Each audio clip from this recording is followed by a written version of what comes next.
रेखात्मक चित्रकार किसे कहते हैं? तो रेखात्मक चित्रकार किसे कहते हैं? ठीक है, तो के हैबर को रेखात्मक चित्रकार कहते हैं। तो के हैबर को रेखात्मक चित्रकार कहते हैं। के हैबर का जन्म कब हुआ था? 1912 में। ठीक है, तो 1912 में के हैबर का जन्म हुआ था। कहाँ हुआ था? कर्नाटक में हुआ था। कर्नाटक में कहाँ हुआ था? कॉन्टिगोरी। ठीक है, तो 1912 में रेखात्मक चित्रकार के हैबर का जन्म हुआ था। कहाँ हुआ था? कर्नाटक में कॉन्टिगोरी में हुआ था।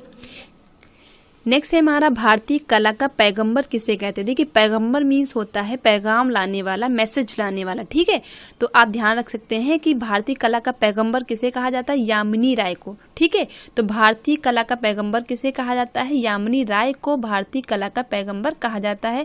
तो यामिनी राय को जो है एक तो भारत का पिकासो भी कहा जाता है, ये भी हम लोगों ने पढ़ा था। तो यामिनी राय को भारतीय कला का पैगंबर, भारत का पिकासो और राय साहब भी कहा जाता है। यानी कि ब्रिटिश सरकार ने राय साहब की उपाधि किसे दी थी?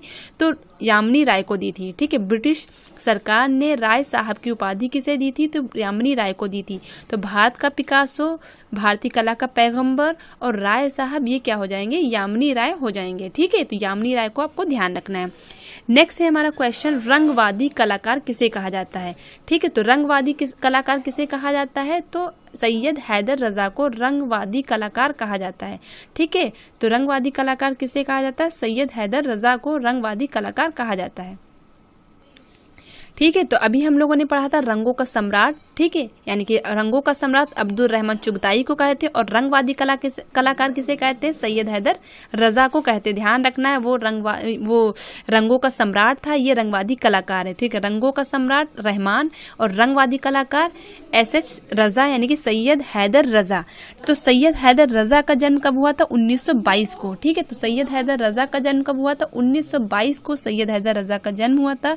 कहाँ हुआ था? मध्य प्रदेश में। ठीक है, तो MP में सैयद हैदर रजा का जन्म हुआ था। इनको रंगवादी कलाकार कहते हैं।